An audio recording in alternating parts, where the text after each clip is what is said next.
9 news स्वागत है आप सबका एक बार फिर से हमारे चैनल में। यहाँ मैं आप सबकी होस्ट रिप्ते इस वक्त आपको बताना चाहूंगी, ईडी की तरफ से सोनिया गांधी और राहुल गांधी को जैसे ही नोटिस जारी किया गया, वैसे ही भाजपा के तमाम नेताओं ने जमकर कांग्रेस पार्टी के नेतृत्व पर कांग्रेस पार्टी की हाईकमान पर तंज कसना शुरू कर दिया। अभी तक रणदीप सुरजेवाला ने ये कहा था कि ईडी ने जो नोटिस जारी किया है ये सिर्फ और सिर्फ परेशान करने की कोशिश है, क्योंकि ईडी पूरी तरह से कठपुतली बन चुकी है देखा जाए तो मोदी सरकार की, और मोदी सरकार अपने हाथ की कठपुतली बनाकर ईडी को वहां इस्तेमाल करते हैं जहां से उनकी दुश्मनी है, जहां उन्हें लगता है कि उन्हें हराने की कोशिश पार्टी के नेता करेंगे। अब देखिए, मोदी सरकार या फिर गृह मंत्री अमित शाह की बात करें, आप हर तरह से देखेंगे कि पुलिस प्रशासन लगातार सक्रिय होकर आम आदमी पार्टी के खिलाफ काम कर रही है, और कांग्रेस पार्टी को लेकर भी अब आवाज उठाई जा रही है, कांग्रेस पार्टी के नेताओं को लेकर। लेकिन हालांकि देखा जाए तो ईडी ने जो नोटिस जारी किए हैं उसमें कितने ज्यादा सबूत उनके हाथ में होंगे ये तो कोर्ट में पता चल पाएगा। फिलहाल आपको बताना चाहेंगे, रणदीप सुरजेवाला के स्टेटमेंट जब मोदी सरकार के खिलाफ आए तो राष्ट्रीय अध्यक्ष बीजेपी के जेपी नड्डा भी चुप नहीं रहे। भोपाल में जमकर हुंकार लगाते नजर आए हैं जेपी नड्डा। सोनिया राहुल को कहीं ना कहीं ये सबक सिखाने की कोशिश की जा रही है कि उन्होंने अपनी तरफ से कई गलतियां की है जिस पर अब सुधार करने की जरूरत है। तो ईडी के नोटिस पर जमकर चुटकी लेते हुए नजर आए हैं जेपी नड्डा। सोनिया राहुल पर चुटकी उनका लेना कई सवालों की तरफ इशारे करता है। क्या राजस्थान में जो उनका दौरा था वहां पर सचिन पायलट को कांग्रेस से अलग करने में जो फेल हुआ उसी का बदला जेपी नड्डा अब मध्य प्रदेश में सोनिया राहुल को टारगेट करते हुए ले रहे हैं? तमाम सवाल है जिसका जवाब जेपी नड्डा ने अपने स्टेटमेंट से दिया है। तो आइए सीधा बढ़ते हैं खास रिपोर्ट की तरफ, जहां हम जानेंगे कि जेपी नड्डा ने सोनिया राहुल को भेजे गए ईडी की तरफ से नोटिस पर क्या क्या कहा। इसी के साथ साथ हम ये भी जानेंगे कि राजस्थान में सचिन पायलट और अशोक गहलोत के बीच कुर्सी को लेकर हुए युद्ध पर कांग्रेस पार्टी से सचिन को अलग करने की जो कोशिश भारतीय जनता पार्टी की तरफ से थी वो फेल हुई, और इसी कारण से आज राष्ट्रीय स्तर पर जो 3 योजनाएं हैं कांग्रेस पार्टी की, 3 जिम्मेदारियां हैं जो कांग्रेस पार्टी की सचिन पायलट के हाथ में आई, उसी पर निशाना साधते नजर आए हैं जेपी नड्डा। तो कांग्रेस के तमाम बड़े नेता, युवा नेता से लेकर गांधी परिवार पर सवाल जेपी नड्डा ने खड़े कर दिए हैं। बिना इंतजार किए हुए हम पूरे मामले की तहकीकात पर जाएंगे और जानेंगे हम कि क्या कहना है जेपी नड्डा का, क्या कहना है रिपोर्ट का, किस तरह से बड़े मामले में फंस गई है सोनिया गांधी, साथ ही साथ राहुल गांधी को कैसे सफाइयां देनी पड़ेगी, जो कि फिलहाल विदेश में है लेकिन कोर्ट से वो समय मांग सकते हैं क्योंकि कोर्ट में उन्हें हाजिरी लगाने के लिए पहुंचना पड़ेगा। इससे पहले किस तरह से कांग्रेस पर कहर ढाते नजर आई है बीजेपी, देखिए स्पेशल रिपोर्ट। पहले तो हम आपको याद दिला दें कि सचिन पायलट और अशोक गहलोत के बीच छिड़ी युद्ध को लेकर जेपी नड्डा वही बीजेपी के अलाफनामा है, राष्ट्रीय अध्यक्ष है, जिन्होंने खुलकर कहा था कि सचिन और अशोक गहलोत के बीच तो सीएम की कुर्सी को लेकर युद्ध छिड़ी हुई है। इस युद्ध में ना तो सचिन पायलट को फायदा मिल रहा है क्योंकि पूरी कांग्रेस उनके साथ खड़ी नहीं है, और ना ही इस युद्ध में अशोक गहलोत की जीत हो पा रही है क्योंकि अशोक गहलोत के साथ पायलट खेमे खड़ी नहीं है। पायलट खेमे का विरोध जारी है उनके खिलाफ। ऐसे में आपको बता दें, जैसा कि आप जानते ही हैं कि जेपी नड्डा ने हाल ही में जमकर सचिन पायलट को बीजेपी में ज्वाइन कराने के लिए अवगत कराया था। बीजेपी के लिए द्वार सतीश पूनिया ने खोले थे। राजस्थान में 3 दिवसीय दौरा जेपी नड्डा का था बीते महीने मई में, लेकिन सचिन ने बीजेपी में जाने का ऑफर ठुकराया और बीजेपी पर खूब मजा लेते नजर आए, चुटकी लेते हुए नजर आए अशोक गहलोत। आज वही सचिन पायलट जिन्हें सोनिया और राहुल ने राष्ट्रीय स्तर पर जिम्मेदारियां तो दी है कि भारत जोड़ो अभियान को आप संभालें, 3 बड़ी जिम्मेदारियां निभाने के लिए उन्हें पूरे देश भर में राष्ट्रीय स्तर पर जिम्मेदारी दे दी गई, लेकिन ना तो उन्हें राष्ट्रीय अध्यक्ष चुना गया, ना ही सीएम पद के लिए सीएम कैंडिडेट सचिन को सोनिया राहुल ने मिलकर बनाया।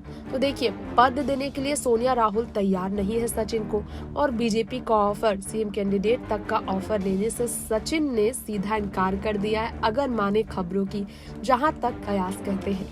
तो ऐसे में अब सोनिया और राहुल का साथ देने के लिए।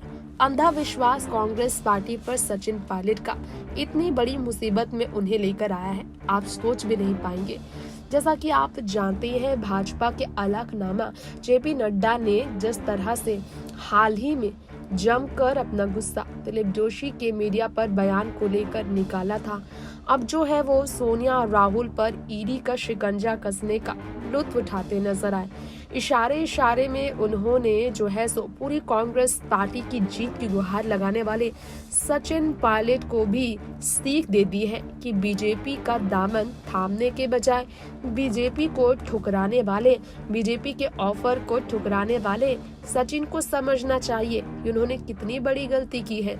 जी हाँ, भाजपा में जेपी नड्डा ने भोपाल जाकर कुछ ऐसा कहा कि बहुत हैरान कर देने वाली बात सामने आई। चार्जशीट उन पर दर्ज है, कहा उन्होंने वो कोर्ट नहीं आए बल्कि जमानत मांगने आए, मतलब वो दोषी है। भाजपा की तरफ से जेपी नड्डा सोनिया और राहुल को लेकर इस तरह की स्टेटमेंट देते नजर आए। सोनिया और राहुल गांधी की ईडी के साथ नोटिस पर जो बात हुई है, अब इस पर अभी तक तो मोदी सरकार को रणदीप सुरजेवाला ने घेरा, लेकिन अब मोदी सरकार अमित शाह का इस तरह का दाव खेलना जेपी नड्डा को मौका दे गया कि सोनिया और राहुल को वो और भी ज्यादा घेरे, और ये काम खुलकर करते नजर आए हैं जेपी नड्डा। ईडी की तरफ से आए नोटिस के बाद जेपी नड्डा ने क्या कहा? क्या आपने कभी किसी अपराधी को ये कहते हुए देखा है कि मैं अपराधी हूँ? सोनिया राहुल गांधी निश्चित रूप से इससे इनकार करेंगे कि उन्होंने अपराध किया है।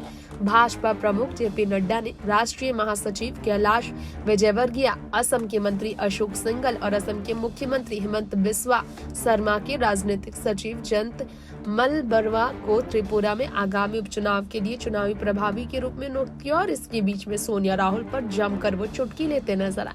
सीधा सचिन की तरफ से धोखा खाकर, सचिन की तरफ से धुतकार पाकर आखिरकार वो हुनस निकालते नजर आए हैं जेपी नड्डा। सोनिया राहुल को लेकर उन्होंने कहा, दस्तावेजें सबूत है, चार्जशीट दायर की जाती है यदि, तो आप इसे रद्द करने के लिए अदालत का दरवाजा खटखटाएंगे, लेकिन उन्होंने जमानत मांगी, इसका मतलब है कि वो दोषी है। इससे पहले आपको बता दें, स्मृति ईरानी ने भी सीएम केजरीवाल को लेकर जमकर अपनी आवाज उठाई थी, हुंकार भरी थी, और आप जानती हैं कि भाजपा में जो 2 जुलाई की तारीख से राष्ट्रीय कार्यकारिणी की 2 दिवसीय देखा जाए तो बैठक शुरू होने जा रही है, जिसके लिए जेपी नड्डा पूरी तरह से तैयार है। केंद्रीय मंत्री अमित शाह, प्रधानमंत्री नरेंद्र मोदी और भाजपा अध्यक्ष जेपी नड्डा सहित तमाम वरिष्ठ नेता और मंत्री इस बैठक के लिए शामिल होने वाले हैं। भाजपा वहां की सत्ताधारी तेलंगाना, अगर बात की जाए, टीआरएस के मुख्य प्रतिद्वंदी के रूप में उभरी हुई है, तो इसके लिए भी चर्चा हो रही है। जी हाँ, हैदराबाद के चयन को लेकर राष्ट्रीय कार्यकारिणी के लिए भाजपा ने केंद्रीय मंत्री को राज्यसभा चुनाव के लिए प्रभारी नियुक्त कर दिया है, और अब 15 राज्यों में जो राज्यसभा की 57 सीटों को भरने के लिए 10 जून को चुनाव होने हैं, इसे लेकर भी बड़ा सवाल है। वैसे आप सबको बताना चाहेंगे, नेशनल हेराल्ड केस में सोनिया और राहुल तो फंसे हैं, हरियाणा में भी कांग्रेस की मुसीबत बड़ी है, और तो और आप जानते ही हैं कि हरियाणा में तो मुसीबत भरी ही है। नगमा ने हाल ही में जब कांग्रेस की तरफ से राज्यसभा सीट का टिकट नहीं मिलने पर सोनिया गांधी पर तंज कसा, तो इसके बाद देखा जाए तो हरियाणा में भी पुराने नेताओं ने अपना गुस्सा कांग्रेस पार्टी पर निकाला है, जिसके कारण फंसी हुई है पूरी तरह से पार्टी। सोनिया गांधी को हाल ही में हेमंत सोरेन की तरफ से भी झारखंड में काफी ज्यादा उनके अकड़ का सामना करना पड़ा। पार्टी देखिए झारखंड में मुसीबत झेल ही रही है। महाराष्ट्र की बात कर लीजिए, महाराष्ट्र में एनसीपी और कांग्रेस के बीच खींचातान बढ़ा हुआ है। तो जिस आत्मविश्वास के साथ सचिन पायलट कहते हैं कि 2024 में निश्चित रूप से कांग्रेस की जीत होगी, राष्ट्रीय स्तर पर बीजेपी को हराने वाली एकमात्र अगर कोई पार्टी है देश की तो कांग्रेस पार्टी है। उन्हें समझना पड़ेगा कि जरूर ये पार्टी दूसरी बड़ी पार्टी है, लेकिन पार्टी की मजबूतियां नहीं, कमजोरियां ही सामने आ रही है। महाराष्ट्र से लेकर राजस्थान से लेकर देखा जाए तो अब झारखंड में भी गठबंधन की सरकार पर तमाम तरह के सवाल खड़े हुए हैं। मुश्किलों में राजस्थान की सत्ता भी अशोक गहलोत के हाथ से धीरे धीरे जाती हुई नजर आ रही है। नेक्स्ट 9 न्यूज़ में तृप्ति की रिपोर्ट। तो आप सबने देखा जाना कि जेपी नड्डा ने क्या कहा है, किस तरह से जेपी नड्डा ने सोनिया राहुल को ये कहा है कि अपराधी कभी खुद को अपराधी मानते नहीं है। ये बात उनका सोनिया राहुल के लिए जब सामने आया, सवाल खड़ा होता है क्या कांग्रेस पार्टी की तरफ से अब रणदीप सुरजेवाला के बाद सचिन पायलट आवाज उठाएंगे, क्योंकि पहले भी अशोक और सचिन के झगड़े पर जमकर चुटकी जेपी नड्डा लेते नजर आए थे।